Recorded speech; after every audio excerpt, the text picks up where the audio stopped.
Hello everyone, my name is Sporty and today we're going to be reacting to Hadji's The Music Festival Flop Era, which was uploaded about a week ago. Make sure you guys hit the like and subscribe button if you're new, and let's get this video started. Coachella just wrapped up their second weekend, and if you were like me watching the live stream or other people's Instagram stories, it looked like a success. And It was a bit of both for it me. was, but maybe not to the extent that it used to be. For decades, Coachella general admission passes would sell out almost immediately after they went up for sale. In 2024, that You would have thought it was a broke, BCS and concert, tickets were the way they were selling out months like after they crazy. first went on sale. In 2025, Coachella began a new streak, 2 years in a row of not selling out. But look, I'm not going to sit here and insult your intelligence or waste your time by pretending like Coachella is going anywhere. It's one of the biggest music-related events of the year, period. Fans love it, artists love it, and the people in charge of it are swimming in money like Scrooge McDuck, even if they aren't selling out every single ticket that they put up for sale. And plus, once you realize that the festival is more than twice as big as it used to be and happens for 2 weekends instead of one, you realize that even if it's not selling out, that is a hell of a lot of people and a hell of a lot of money. But the same can't be said for some of the other festivals on the circuit. There are so many music festivals, many that you are probably unaware of unless you live near them. For me, being friends with a lot of artists who end up playing festivals, sometimes they post the poster on Instagram because they're on the lineup, and I'm like, I don't even know what that festival is. And as an attendee, plenty of the festivals that I look back on from my golden age are no longer with us. In college, I would go to Made in America in Philadelphia. That one's gone. I went to Panorama in New York and saw Frank Ocean. That one's gone. Dang. People in LA used to go to FYF. Gone.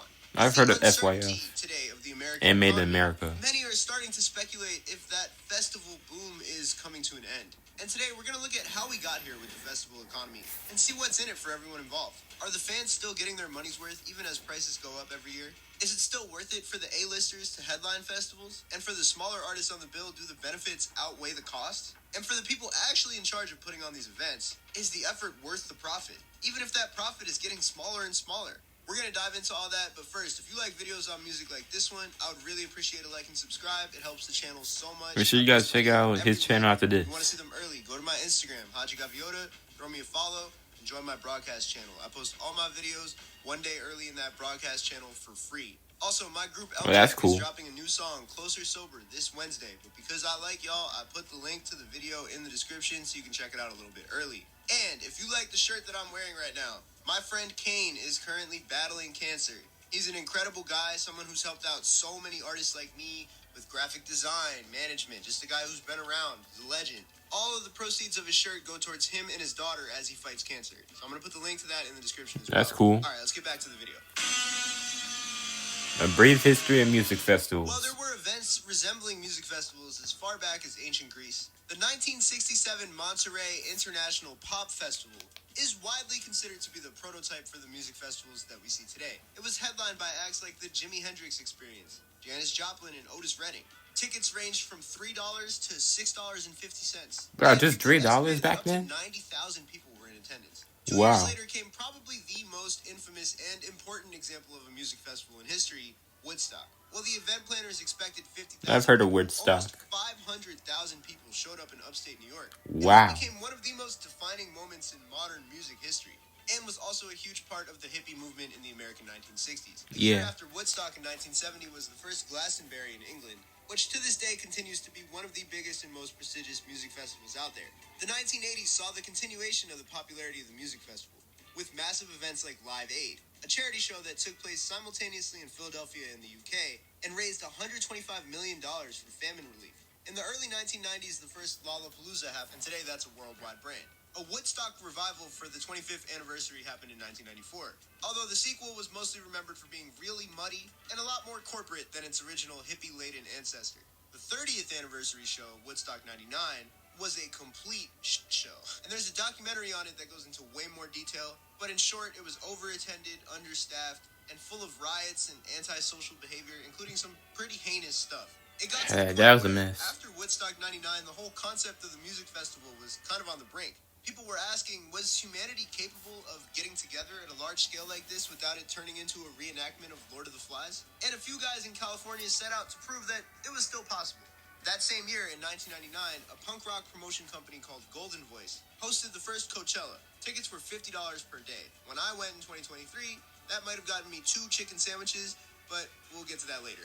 There was a total paid attendance of a little under 40,000 across 2 days. While the festival was not particularly a financial success, that wasn't the only goal, as they set out to also prove that music festivals could be safe and orderly, and something that corporations could put their name on. And that aspect of it went over swimmingly. In a Rolling Stone article recapping the show, an officer from the Indio Police Department called the crowd very well behaved. Who's a good boy? The festival took 2 years Crazy. off before returning in 2001, but this time with big corporate money. A month before the second Coachella, Anschutz Entertainment Group bought Golden Voice for $7 million.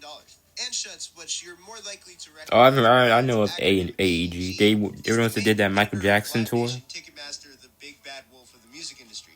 And if you hate Live Nation and Ticketmaster, you probably wouldn't like AEG either. They just don't get as much attention.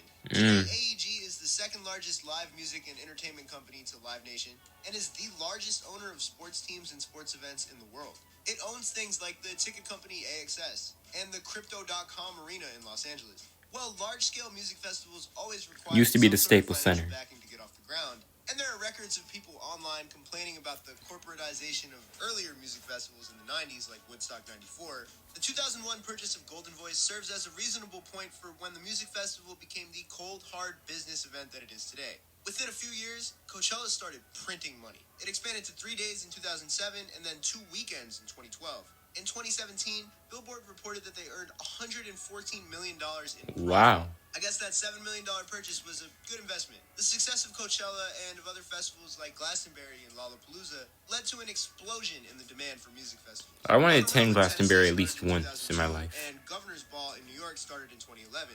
Electronic music festivals like EDC and Ultra and Tomorrowland revolutionized that scene of music and turned it into an international money printer. Warped Tour took the hottest artists in pop punk and emo and brought them around the world. Today, Rolling Loud has done something similar for the Hip Hop Festival.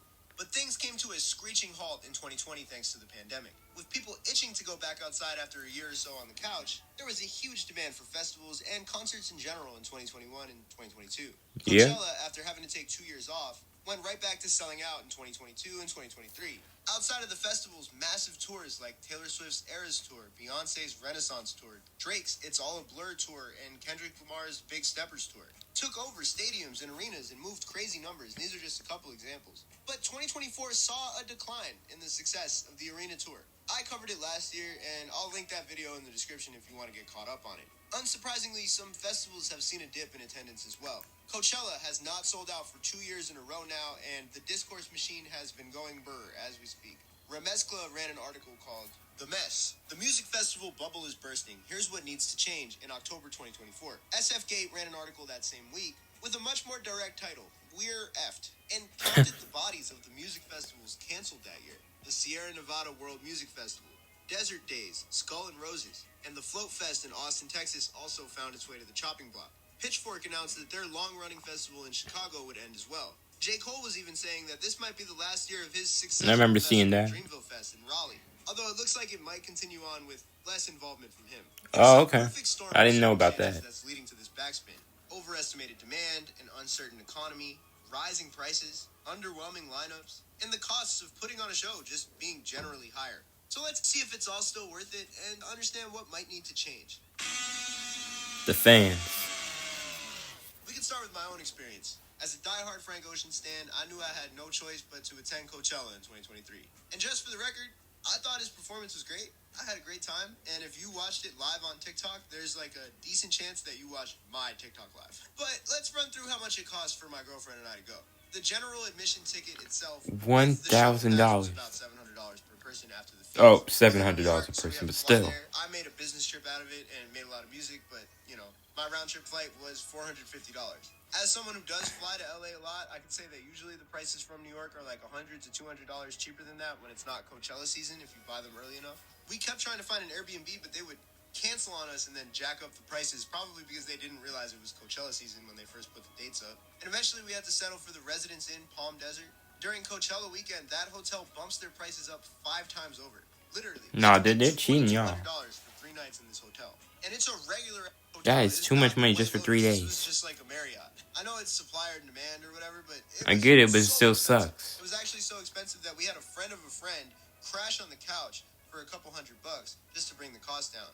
if you're watching this video, that was a lot of fun. Let's do it again sometime. I was just curious, so I hopped on their website to see how much that room would cost on a random weekend in May.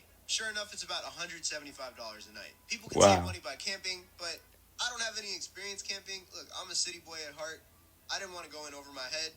But I gotta say, if I do go back to Coachella, I mean, first and foremost, I hope I go back as an artist.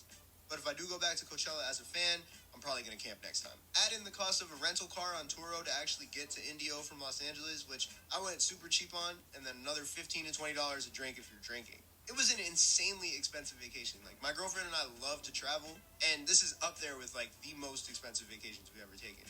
Like, it literally cost me less to go to Japan for a week and live good than it did to go to Coachella for 3 days. Of course, you can offset the upfront cost of going to a festival like Coachella by utilizing the buy now, pay later option.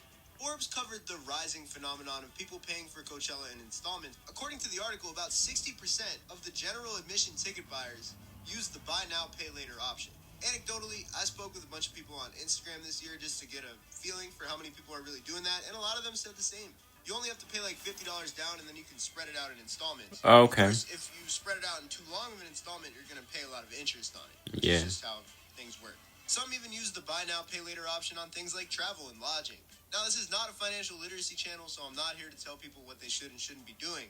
But there are many people who believe that Klarna and these buy now, pay later options are a bit predatory. The Forbes article points out that the Consumer Financial Protection Bureau says that 43% of buy now, pay later users overdrew their bank accounts in the last year. Without trying to make any blanket statements about who should and shouldn't be attending Coachella, we can use this data to see that, at a baseline, the festival is super expensive, and it stretches the wallets of a lot of the people who attend it. And it's gotten more expensive over the years. Forget about the $30 tickets in 1999. The price has risen from $429 in 2020 to $649 in just 5 years. That's $220 more dollars. Economic uncertainty on the horizon, like the threat of tariffs, sending the markets on a roller coaster ride that it wouldn't let you get on as a kid until you were like 4'8", and some financial experts saying to brace for a recession. It's fair to wonder when the music festival will become just too far out of reach for the average person. Someone in my DM said they had to sell their favorite record to attend the festival. Someone else in my DM said they know somebody who bought a VIP ticket with 32% APR for 2 years. They're paying $1,900 so total. They're going to pay $1,900 over the course of that to go to Coachella. In a few years, I might be pitting my two kidneys against each other in a Squid Game type competition so that I can go to the Frank Ocean Redemption headlining show. To find out what actually happens to music festivals during the recession, we can use the Bay Area's Outside Lands Festival as an example.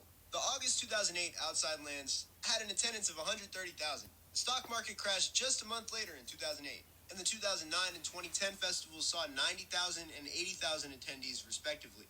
Once the economy roared back, the festival jumped to 180,000 attendees. Dang, it was twice as much. Coachella and Lollapalooza can probably survive anything but like a 1929 level economic collapse. Yeah. But the middle class of festivals could be at risk. Especially the lower class of festivals. Sure as hell better be worth it. There are things that hinder the fan experience at festivals, some of which are easier to figure out than others. I personally had a great time at Coachella, but it does take a pretty long time to get in and out, traffic which jams. is the nature of a festival in a location as far away from a big city as Indio.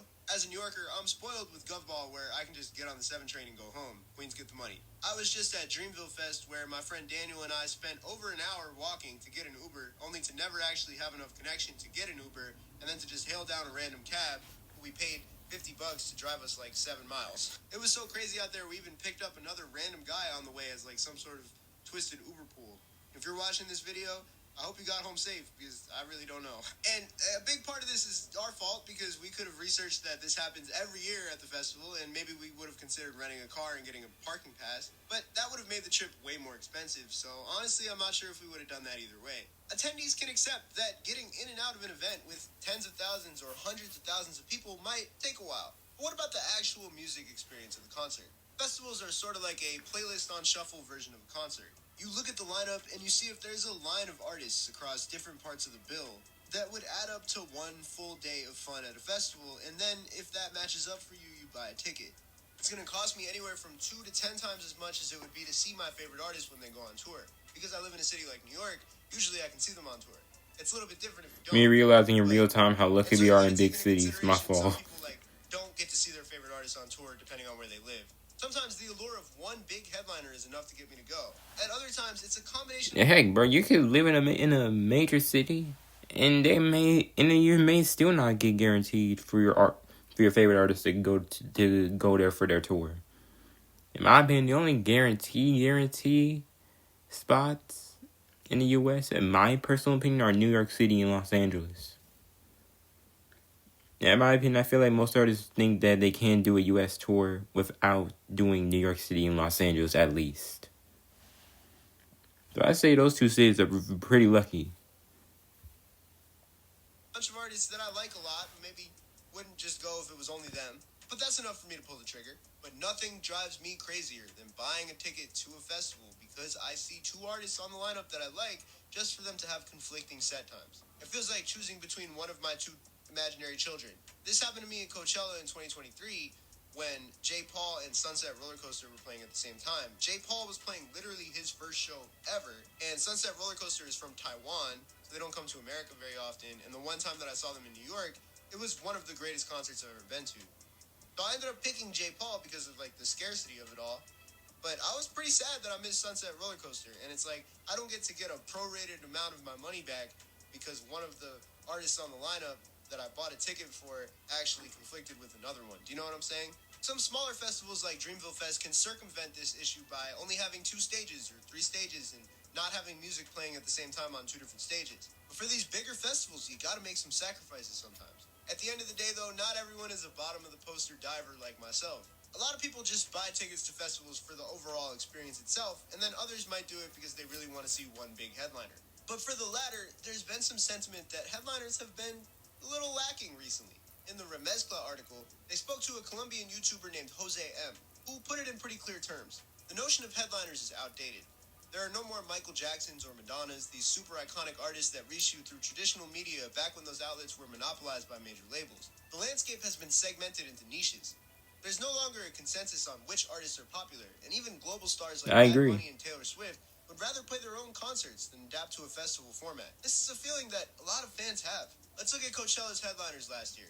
Lana Del Rey, Tyler, the Creator, and Doja Cat. Big artists for sure. But Tyler is constantly on tour. I personally saw him headline Govball in 2019, and I saw him at Panorama in 2017. He puts on a great show, but people have had plenty of chances to see him. Tyler, Lana, and Doja Cat are, of course, huge artists, but I think it's fair to say that they're a step down from the Beyoncés and the Rihannas of the world. You can make an argument they'd be bigger than Frank Ocean right now, for example, but what Frank has going for him as a headliner is scarcity. He disappears Because he doesn't perform often. Barely plays shows, which makes his actual shows a must-see for his fans. Lana has already played Coachella in 2014, and Doja, like Tyler, is frequently touring.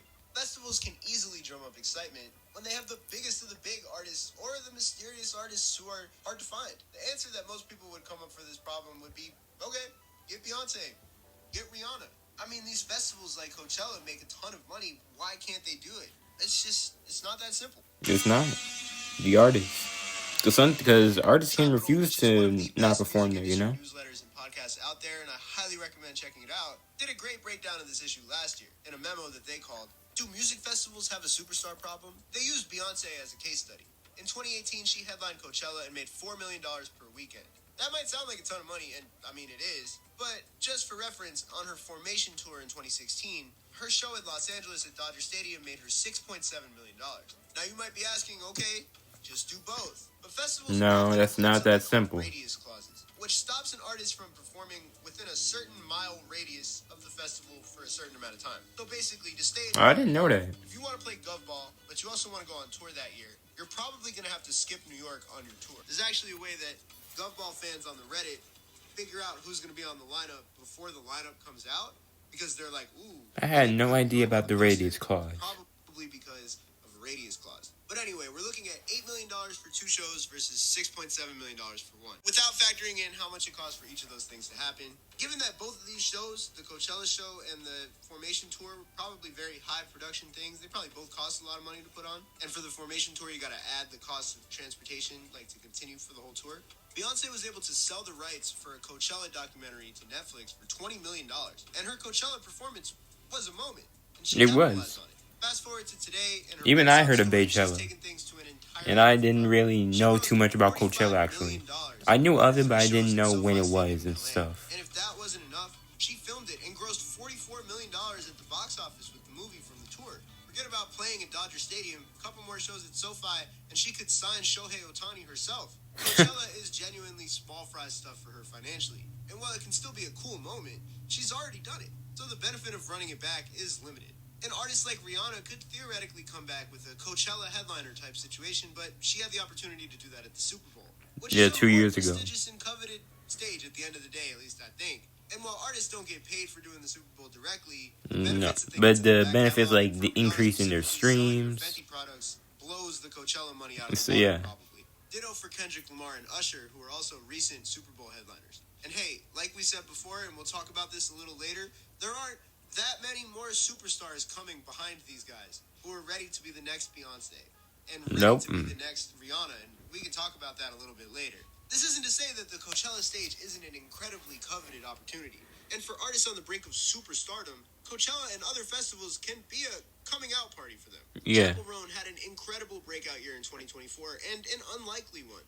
After grinding for years and getting dropped, I knew of her since 2023, but she really broke out last year. Something serious and not just a viral song or a fad. She had the 5:30 p.m. slot at Coachella last year and stole the show. The AV Club reported that her set at Boston Calling drew 40,000 people by itself. Dang. Stephon Thev, an artist who was also on that Boston Calling lineup, recalled how crazy the hype was for her. Ooh, bro, I was not familiar with her game until that day. No glaze, I'd say like 60% of the people there came for her. I seen so many people with the pink cowboy hats, and in my head I'm thinking, I didn't know people mess with Meg that much in Boston. And the kid driving us around in the cart told us it was for Chappell, and I was shocked. It was more the same for her at Govball, with even more fans showing up in droves wearing pink cowboy hats. Festivals are more than just a paycheck for the artists and a good time for the fans. They can also create moments that help an artist transcend. Chappell Roan is only doing festivals in Europe this summer, but you can bet your ass that the next She is going to get a lot of people to be there. It's not going to be a 5 p.m. time slot. The crazy crowds with pink cowboy hats show that a festival can build hype and excitement outside of its headliners. But they need to be in tune and pick artists who are right on the verge of a huge upswing. Yeah. Festivals get planned months, even years in advance, so it's easier said than done. A savvy artist can even make something out of nobody showing up to their set. Eam Triplin had a really early set at New York's Rolling Loud in 2022, to the point where he only had 12 or 13 people in the crowd. So he posted a video and said, gotta start somewhere. And all of a sudden it went viral and a bunch of people were tuned in. Rolling Loud even sent him an Xbox to be funny and said, hopefully you get 20 people next time. Just 6 months later, he played another Rolling Loud and he got an exponent of 20. Wow. Showing serious growth. Some artists think they're too cool to play in front of small crowds. One meme that goes around a lot is You gotta humble yourself. canceling his show because only 85 people bought tickets, which I'm always like, actually not that bad, but whatever. Hey, some artists just know how to make lyrical lemonade out of lemons. Mike Dean shared video of Travis Scott playing to a similar crowd in 2013. And Travis went on to host his own festival just a couple years later. Although the tragedy there has overshadowed what was once Unfortunately. success. There is a whole economy of smaller artists who can really be the lifeblood of a festival. They are getting Beyonce money, but they still find ways to put on a good show. Dreamer Isioma is a festival veteran at this point, having played at Lollapalooza, Austin City Limits, Something in the Water, Lyrical Lemonade Summer Smash, Capitol Hill Block Party, Afropunk, and Kilby Block Party. I asked them about how they approach playing festivals versus playing their own tours. At festivals, I move as if nobody knows me. I save my more lit or known songs for the middle of the set because that's when the most people are there. Definitely a lot more crowd participation and less talking between songs because the people came here to hear music, not me yap about my life. Yeah. In my own set, I cater to my super fans, performing fan favorites and deep cuts if possible, but I also understand it's many people on the bandwagon, so I still save my most known tracks for the middle of a set. Dreamer has a dedicated fan base with multiple projects under their belt, and also has a viral TikTok song, Sensitive. So they have to figure out how to walk the line at a festival where some people are going to be huge fans, some people are going to only know Sensitive, and some people will not know Dreamer at all. But still, they end every set with the same attitude. Gotta save the song you want them to remember last. For example, I just dropped a project, and I need them to remember that, so I'll play a song from that project last. At festivals especially, you pull random people in at different parts of the set, and if someone's about to go on after you on that stage, and you're earlier in the lineup, then there might be more people there because they're waiting for the next person. Yeah. And that's really a great opportunity to win some new people over, and to have some intentionality with what song you pick at the end. Yeah, that's a good His idea. new album, Star X Lover, is an absolute banger. Definitely go check it out. Something that fans maybe don't think about too much is that their favorite artist sets also cost money to put on. You gotta pay for the band, the theatrics, and setup. everything in between. So when Beyonce is getting paid $4 million, she can definitely afford to pull out all the stops. For artists lower on the bill, they're not getting that much to work with. Festivals are your big moment, so you want to maximize the odds that you walk away with some new fans. When Stefan played Boston Calling, this was a big consideration. So in all honesty, I got paid $1,500 for that. If I lived in Boston still, it would have been smooth. But when you take into The account the flight flight, and paying the whole band yeah. for their time with rehearsals and show, I definitely spent more than 60% of it on that. There are ways that artists like Stefan can maximize their performances without spending too much money, though. I figured from watching so many festival performances from home growing up, I always noticed a lot of artists I like do a little extra with certain songs to give it that energy. So the set list was definitely different from a show I'd usually do. Me and my boy Shane Dillon made an intro and outro for the set and added elements to certain songs to give it more energy and made the set list a little more thematic in a way. Sometimes, for a bigger artist who can afford to take a loss, the best move is to put the show over profits altogether. When Cardi B played Coachella in 2018, she revealed that she made $70,000 each weekend, but lost money after spending something like $300,000 on the set. But when that's factored into the Cardi B world building, and a year later she sweeps the Grammys, it looks like money well spent to me. At the end of the day, a savvy artist can make any set, small or big, into a moment.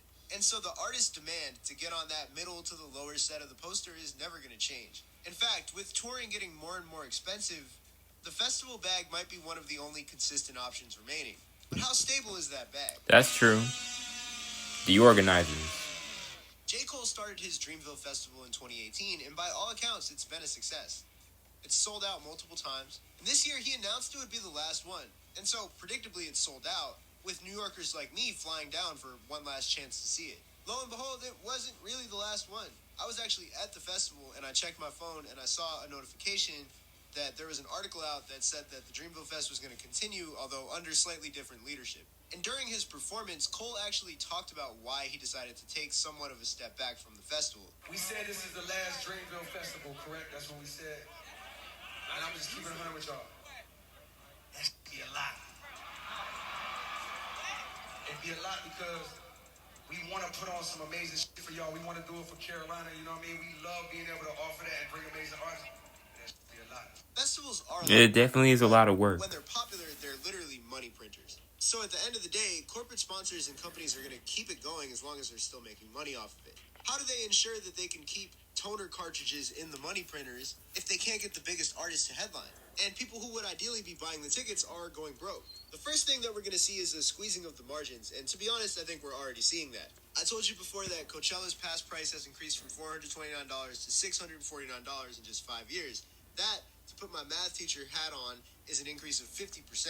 That's pretty intense. I could see festivals trying to funnel more people into GA Plus or VIP, perhaps by making the standard GA experience less good, which is what I would call like the airline method. It seems the most likely to me that costs are going to get passed on to the consumers, whether it's the ticket price or the drink price or the food price or whatever. But it's also realistic that they're going to try to squeeze a little bit out of the artists too. It won't work on the headliners because, as we've established, the big guys have other options. But the mid-tier and smaller tier artists who are just fighting to be on the list in general might actually take lower amounts of money to still do it just because of what they can get out of it. But weakening the lineup runs the risk of creating a festival that nobody wants to buy a ticket to, and that's how you end up on the chopping block with cancellations. It's inevitable that a few more festivals are going to find themselves in that situation in the next few years, as long as the economy continues to be as unstable as it currently is. While having a show-stopping headliner will always be a surefire way to have a success, at least in terms of ticket sales at a festival, with the way music is trending, there are less and less of those like ubiquitous,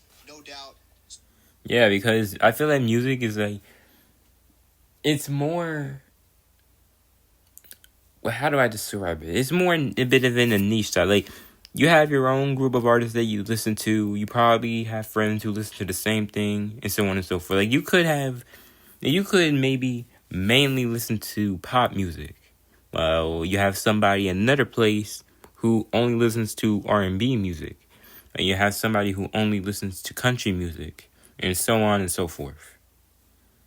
It's definitely more spread out. And less, oh yeah, this is the big artist. I know her. I know her. I know him, and so on and so forth.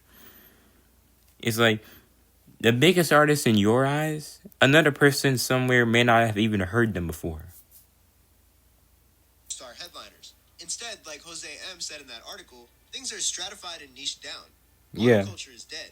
Artists that are superstars in my world, At the very least, it's changed from what we are known where Charlie and what XCX we're wore a used tank to. top that said "Miss should have been headliner" when Green Day was. Yeah, I saw that last To week. some people, Charlie XCX would have been their headliner choice, and to a lot of people, it would have been Green Day. These are Exactly, people with two intentions. because these two artists act like they're completely different. In my opinion, they're because their audience, like their audience thinks she should have been a headliner, while another person could think, well, Green Day should have been a headliner. Really, it could have been both sides either way. Like Charlie said, she had a great year last year with Brat Summer and so on.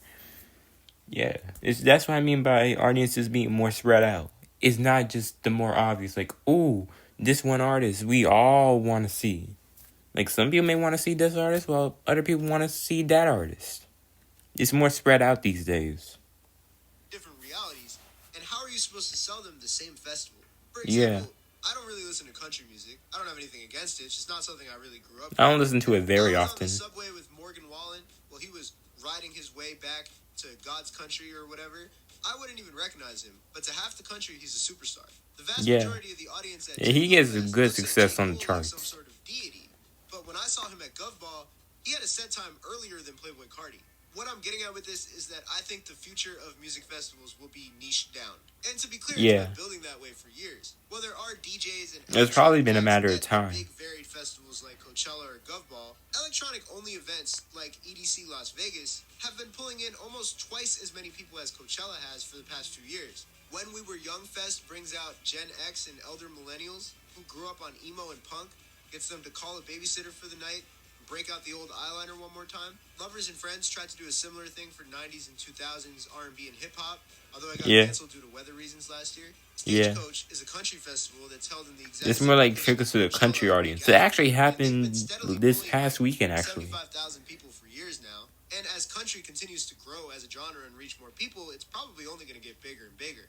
Niche down I agree. festivals Like, are the able past to 2 years, establish country their has own gotten culture and bigger. vibe, to the point where they might not even need to rely on the biggest name to headline. Rap fans know exactly what to expect when they buy a ticket to Rolling Loud, but they don't really swing for a Drake or a Kendrick Lamar or even an older act like Jay-Z to headline. Instead, they wheel out some combination of Playboy Cardi, Travis Scott, Future, and A$AP Rocky every year, and people keep buying tickets. You can argue that Playboy Cardi is definitely a superstar in that tier. Travis Scott has a pretty fair argument in that case. A$AP Rocky, love him to death, has not dropped an album in 7 years, and somehow is consistently headlining Rolling Loud every year, and people keep buying tickets. Just an example of how niche down these festivals are. Another reason why Rolling Loud can be seen as a model for the future of music festivals is, I would guess that the average cost of a set is cheaper at a rap festival than it might be at Coachella, where people are constantly trying to one-up each other, bring out all these crazy things. Like, don't get me wrong, the big acts at Rolling Loud are going to have pyrotechnics, big show things going on, and they might be spending a headliner's amount on that, but there's a lot of acts at Rolling Loud that are just DJ, hype man, rapper. And God knows if he's even paying those guys on stage, you know? It's a lot easier for artists to walk away with a profit if they don't have to pay an entire band. And hey, Rolling Loud is going to charge you the same amount for a beer that Coachella is, so it works out for them too. In the early days of Rolling Loud, they were even charging people to perform on a certain stage. You can call that the GA++ tier, where you get a ticket and then 15 minutes on the mic. I guess that's another revenue stream. A combination of superstars having other options and the allure of the niche down festival leads to things like artist-led festivals, like J. Cole's aforementioned Dreamville Fest, and maybe a better example, Tyler the Creator's Camp Flog Gnaw. Both of these guys do other festivals besides their own, but when they get to do their own, they can curate it in their own world. And their fans look at these guys like the number one guys. Whether or not anybody else does, it doesn't really matter. And now, instead of taking headliner money, they get headliner and organizer money, which probably looks a little bit different and in their favor. You know what I mean? Yeah, it definitely does Really look to be in their favor in those outside of cases. The attendees of those festivals think about those headliners. To their fans, they're perfect. She is very gorgeous to me. So as the next wave of superstars crops up, first of all, they might not ever become as big as Beyonce, as big as Rihanna, as big as Drake, just because monoculture is not the same anymore. It's not. But for the guys becoming the new model of a superstar, some might take the traditional path and use that to their advantage like Chappell Roan did. Maybe others will see what Tyler and J. Cole do and see some value in splitting off on their own and creating their own thing. The future. If I'm going to sit here and make predictions for you, I think it's a pretty safe bet that the cream of the crop, like the Coachellas, the Glastonburys, the Lollapaloozas, they're going to keep going. Yeah. But I don't think it would be crazy to see a pretty big named festival close in the next couple of years, as long as things keep going the way that they're going. But at the end At of the least day, I one. think people enjoy the concept of music festivals, right? And so I think if people can't afford them, then there will be smaller indie versions that will not put a hole in your wallet like Coachella does that people will go to. Maybe more and more of those will pop up. They already exist, but maybe they'll become more of a priority for fans who are like, I can't do Coachella this year, but I still want that experience. And beyond that, I think you might see more bespoke and more niche options. One that came to mind for me, probably because I would buy a ticket to it, is like a blog era type festival. Like a nostalgia fest, kind of like when we were young, kind of like Lovers and Friends, except for that blog era that includes rappers like Wale, Big Sean, Kid Cudi. Maybe you bring Drake and he only does So Far Gone. But then also includes like the indie acts from the internet in that era, you know? I don't know, like Beach That's a House, cool idea. Shitty Bang reunion set would go crazy. I mean, you know, I'm just spitballing here. I would go to that. I don't know. What do you That guys think? definitely is an Do you guys interesting enjoy going to concept. festivals? Is that something that you want to see continue to be a part of your music experience, or do you think they're just kind of a giant waste of money and you just end up really tired and you could have gone to 40 concerts instead? Where do you think it's going to go in the future? Let me know in the comments. And let me know what you want me to cover next. Anyway, that was a good video from Hadji. Make sure you guys subscribe to him. Make sure you guys subscribe to like and subscribe to my channel if you enjoy my reactions. I love doing them. And yeah, I'll see you guys next time. Peace.